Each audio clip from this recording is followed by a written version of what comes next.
A life-changing trip to the village. Once, I was working as a translator at an embassy in an Asian country. One day, we traveled to a remote village for a visit. The village was so far away from the city that it had no connection to the modern world. There was no internet, and people lived a simple life, far from the hustle and bustle of the city. Most of the villagers were elderly. The younger people had left for the city, searching for better job opportunities. Those who stayed in the village didn't have much education. The main crop in the village was rice. Almost everyone worked on the rice fields, planting, growing, and harvesting rice. I stayed in the village for a few days. During my time there, I observed something interesting. The villagers sold their rice mainly to foreign buyers. However, they didn't sell it directly.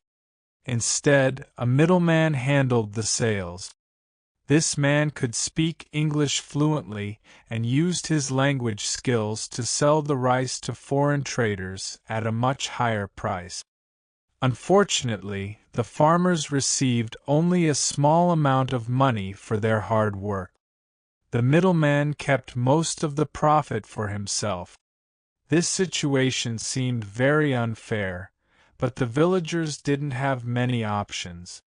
They didn't know English and didn't understand how to negotiate better deals. One day, I met a young man in the village. He was polite, curious, and eager to learn. He told me about the challenges the farmers faced. "We work so hard, but we remain poor," he said sadly. "The middleman makes all the money because he speaks English and understands business.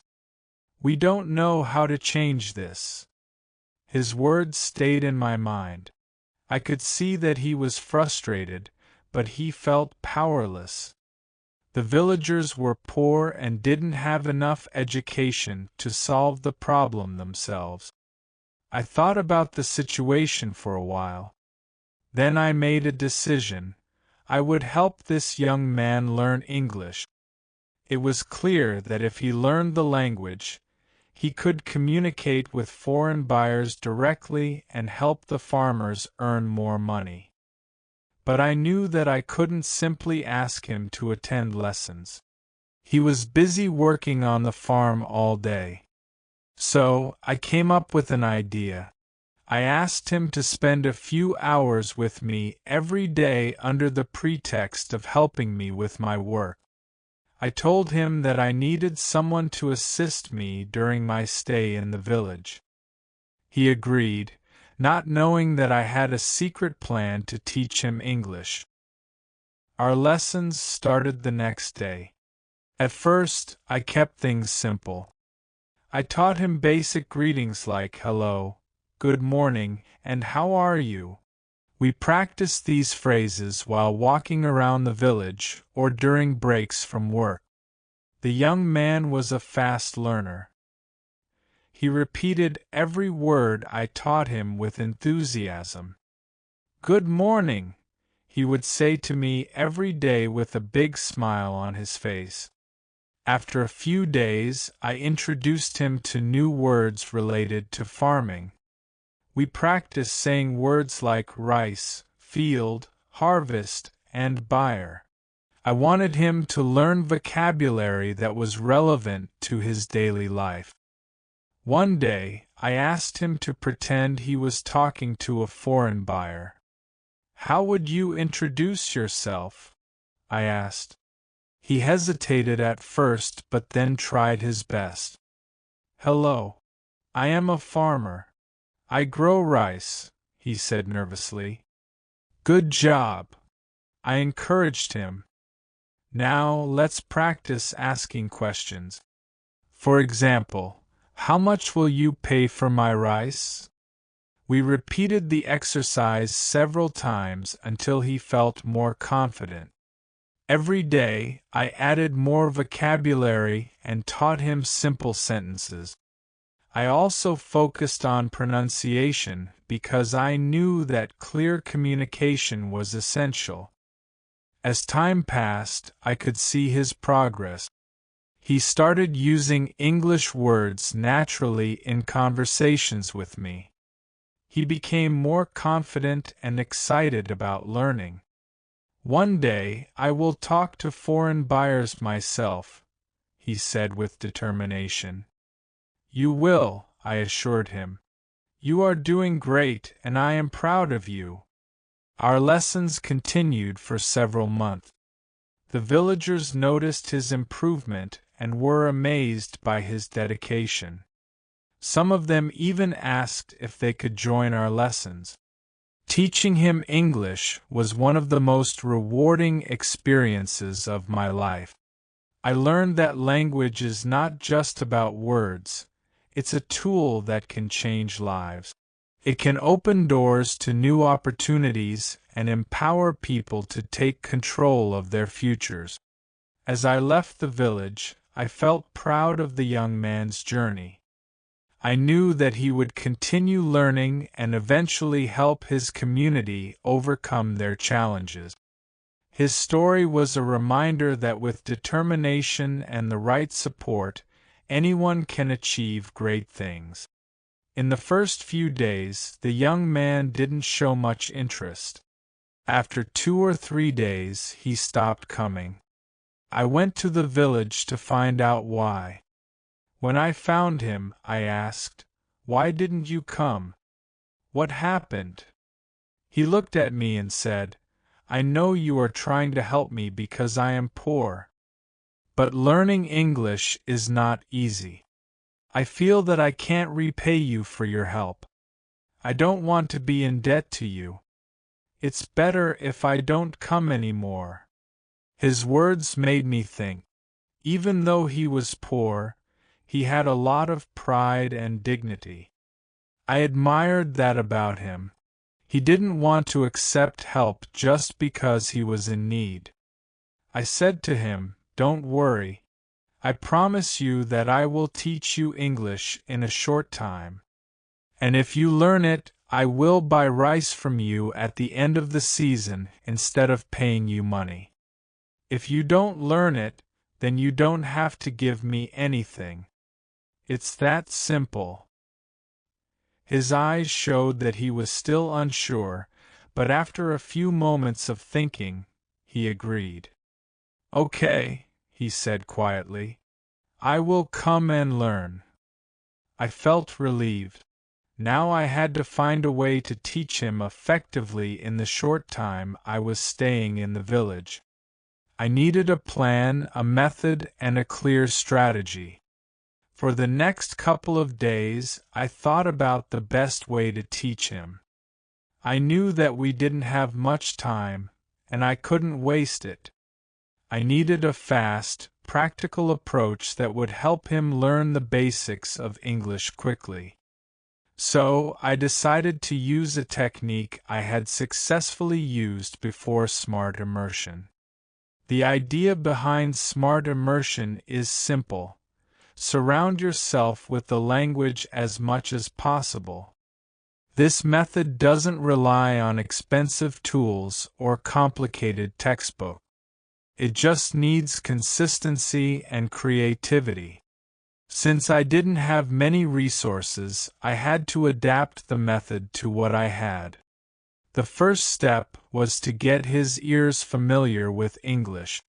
I gave him my iPad, which I always carried with me, and downloaded a few simple podcasts. These podcasts weren't too difficult. They were about everyday topics like food, work, and travel. I told him, "Listen to these podcasts whenever you're working. Don't worry if you don't understand everything, just let your brain get used to the sounds." I knew that listening wasn't enough. He needed to practice speaking too. So, I asked him to repeat the words and phrases he recognized from the podcast. "Don't be afraid to repeat what you hear," I told him. Even if it's just a few words, say them out loud. It will help you remember them better. This was the first step: active listening. As he listened and repeated, he started to feel more comfortable with the sounds of English. At first, it was slow. He couldn't understand most of the words, but I encouraged him. "You're doing great. Keep listening, keep repeating." Every time he repeated a word correctly, I praised him. Small victories like this made him feel more confident. Next, I wanted to teach him something crucial: learning words in context. Instead of memorizing lists of words, I wanted him to see how words are used in real-life situations. So, I started creating simple stories. I asked him to think about his own life and use English to describe things he knew well. One day, I asked him, "Tell me about your day. What do you do in the morning?" At first, he struggled to form sentences, but I helped him step by step. "I wake up. I make tea. I go to work." These were simple sentences, but each one added a new word to his vocabulary. I could see him starting to use the new words without thinking too much about them. As he spoke more, I encouraged him to share his memories. "What did you do last weekend? Who were you with?" I asked. He started to talk about going to the local market with his friends. "I went to the market. I bought vegetables. My friend was with me," he said. It wasn't perfect, but it was a big improvement. I told him, "That's amazing.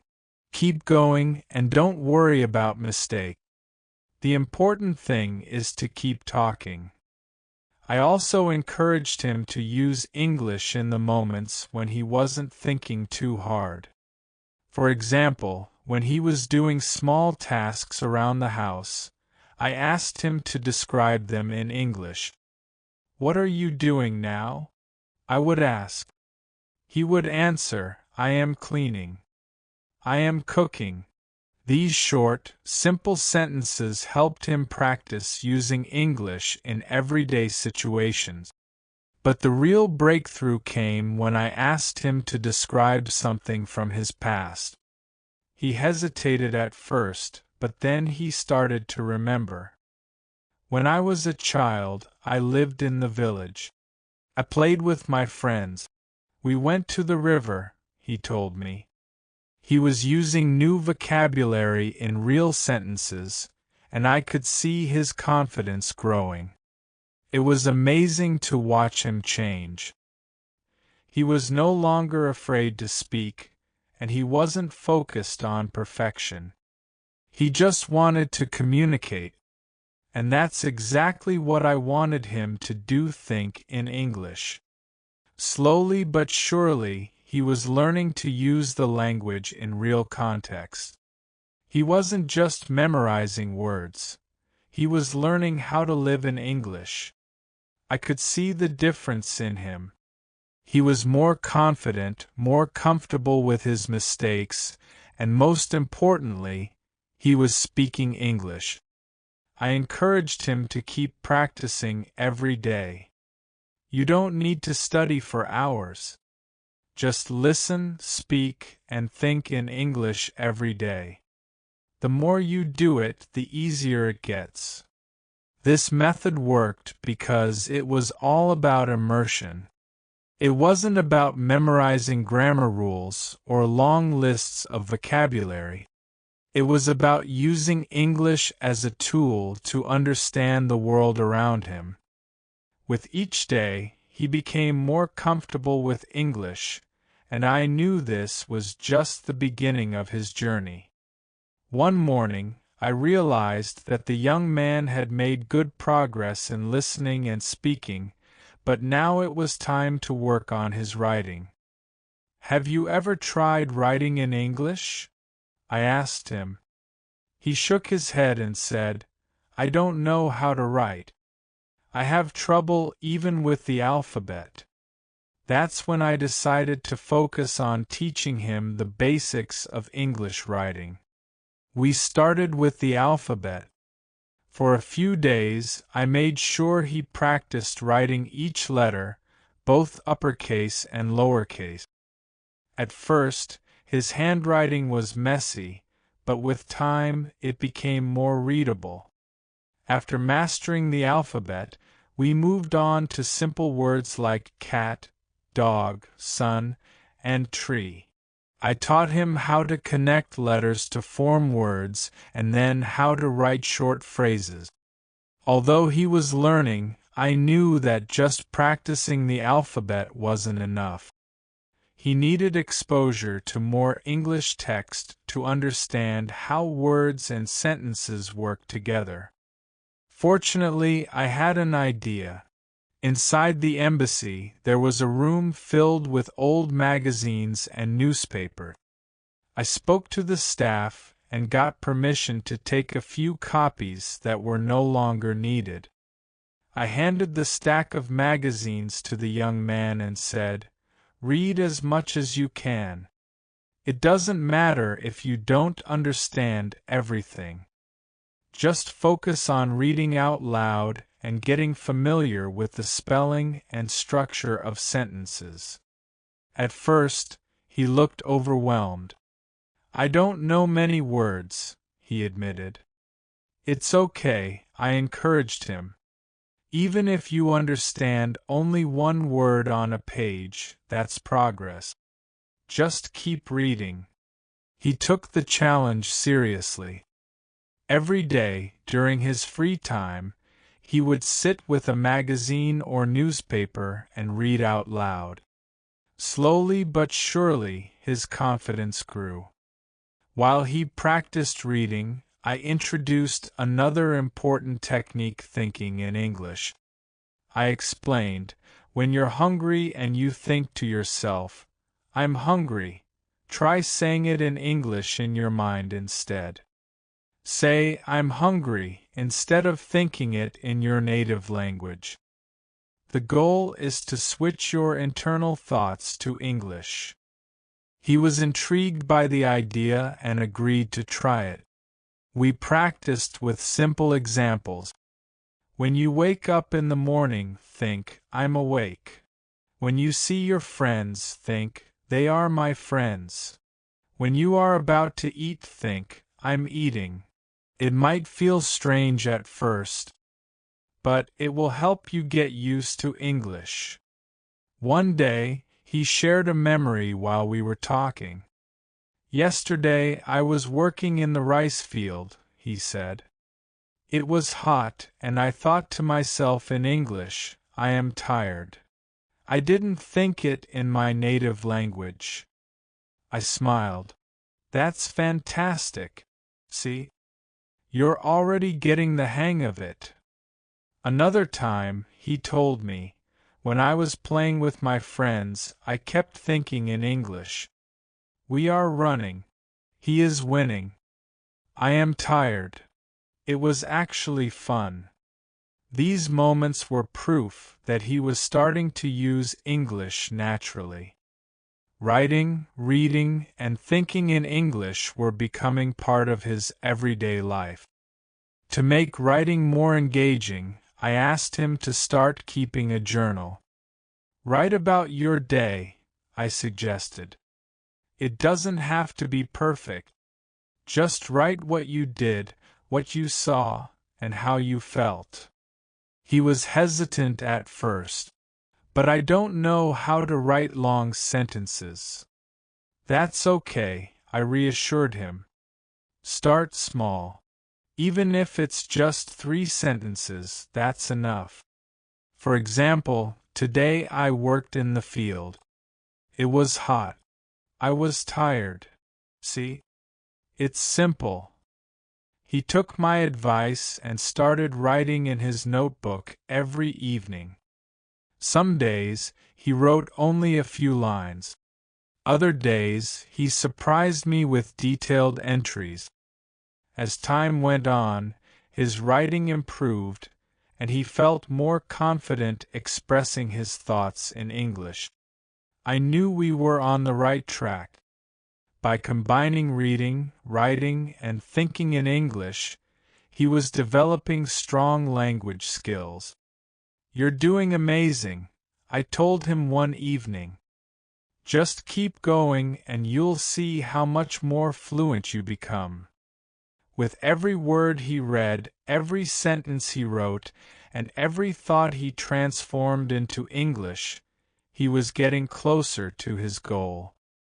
The journey was far from over, but he was already on the path to success. I looked at the young boy and said, "Now it's time for you to speak English." He looked confused and asked, "But with whom?" I smiled and said, "With yourself. It doesn't matter who, just speak." He frowned, clearly unsure of how to start. It was a challenge for him. Speaking out loud in English felt strange and awkward. But he was determined. The next day, he came up with a clever solution. He had a dog that followed him everywhere, to the fields, to the market, and even around the village. The following morning, as I passed by his house, I noticed something unusual. The boy was talking to his dog in English. I laughed and asked, "Why are you talking to your dog in English?" He scratched the back of his head and said shyly, "My friends don't know I'm learning English. I didn't tell anyone because I was afraid I might fail." Then he added with a grin, "But my dog doesn't judge me. He's my best friend." I chuckled, impressed by his creativity. "That's brilliant," I said. "How does the dog react?" The boy's eyes lit up with excitement. "Look at this," he said proudly. He pointed to the dog and commanded, "Sit." The dog immediately sat down. Then he said, "Shake." The dog lifted his paw, and the boy shook it with a smile. "Bring the stick," he shouted, and the dog ran off to fetch a stick. "Wow," I said, genuinely amazed. "You taught your dog tricks in English? That's incredible." He laughed. "Yes. On the way home, I talk to all the animals, even the chickens, and when I'm alone in the rice field, I talk to myself in English." His confidence was growing, and it was beautiful to see. Now it was time for him to have real conversations. But there was one problem: he was alone most of the time, and there wasn't anyone around who could speak English with him. I was also extremely busy with my work at the embassy. But I had made a promise to help him, and I couldn't break it. One hot day in late July, as the harvest season was coming to an end, he had more free time. The days were long and the sun was intense. With fewer tasks on the farm, he started visiting the embassy every day. We would sit together and practice English conversations. One day, as we were talking, I asked him, "What did you do this morning?" He paused, thinking carefully. I wake up early. I feed the animals. I pick vegetables." I gently corrected him. "You woke up early. Past tense." He nodded and repeated, "I woke up early. I fed the animals. I picked vegetables." His sentences were getting better, and his confidence was growing. One afternoon, while we were practicing, one of my colleagues walked into the room. She looked surprised and said, "Is this the same boy who barely spoke his own language a few months ago? Now he's speaking English? How is that possible?" The boy's eyes sparkled with pride. It was as if the whole world had just acknowledged his hard work and determination. He stood a little taller and said confidently, "Yes, I learn English now." His grammar wasn't perfect, but his message was clear. I smiled and said, "You're doing an amazing job. Keep going." One evening, as we were walking back to his house, he told me about his daily routine. In the rice field, I talk to birds. I say, "Hello, bird. What are you doing?" The birds don't answer, but I keep talking. He laughed at his own story. I encouraged him. "That's fantastic. The more you practice, the better you get. Don't stop." He shared another funny story. "Yesterday I saw a cow. I said, 'Good morning, cow. How are you today?' The cow just looked at me and kept eating grass. But I didn't care. I kept talking." A few weeks later, as his confidence grew, he no longer felt embarrassed about speaking English. One day, he even spoke in front of a group of farmers who had gathered near the field. They were curious and surprised to see him speaking English fluently. "What are you saying?" one of them asked. He proudly replied in his native language, "I'm learning English. I talk to animals, and now I talk to people too." The farmers clapped and cheered for him. His face lit up with joy. The boy was no longer just a simple farmer's son. He had become someone with a vision, a dream, and the determination to achieve it. His journey had taught him resilience, creativity, and the power of never giving up. I looked at him and said, "You've come a long way. I'm proud of you." He smiled and said, "Thank you. But I'm not stopping here. I want to learn more." Now, the time had come for the young boy to use the English he had learned.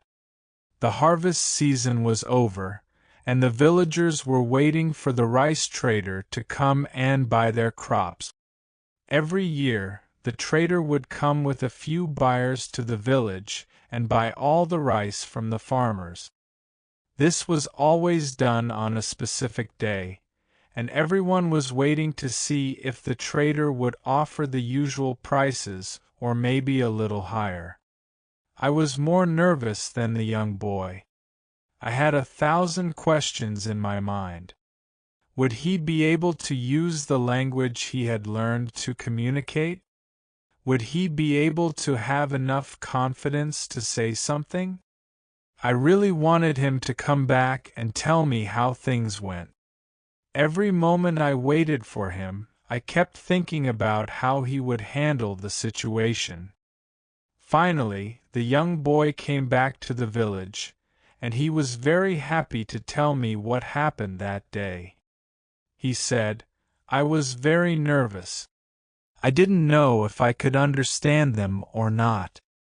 I was scared that I might say something wrong and everyone would laugh at me. But when I started, everything changed." He continued, "Before the trader came, I tried to remember all the sentences and phrases we worked on. I even reviewed the important sentences that could come up in the conversation. But I was still very nervous.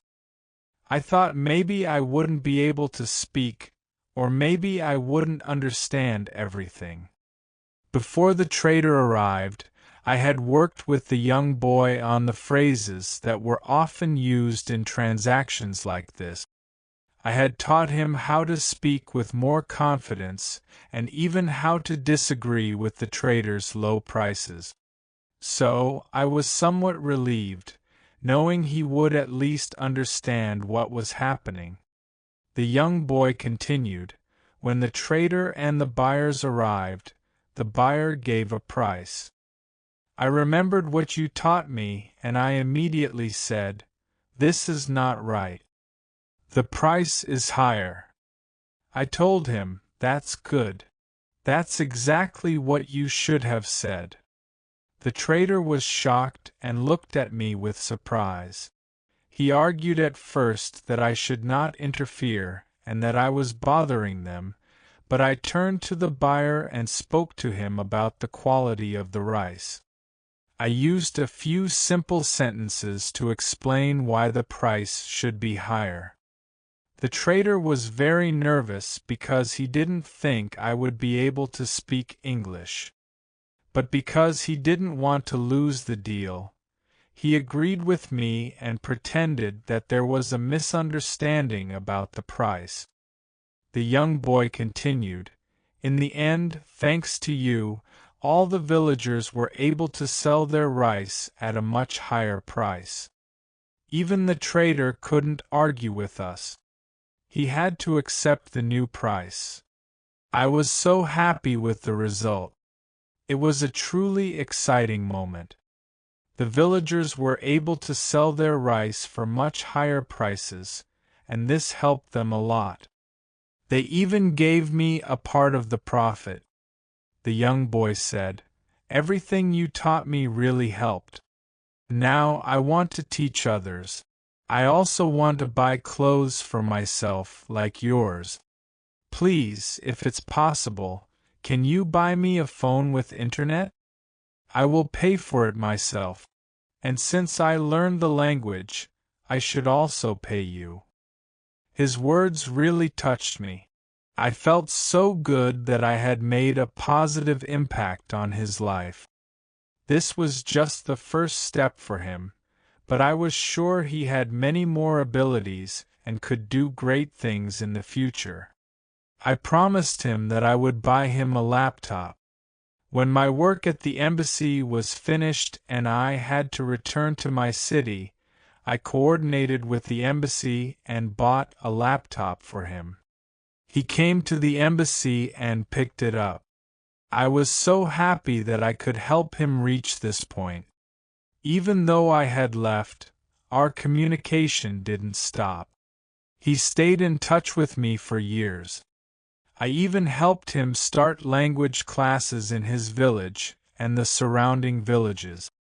He began teaching others and did everything he could to pass on the knowledge he had learned. He went to schools and used his language skills alongside farming to help others learn English.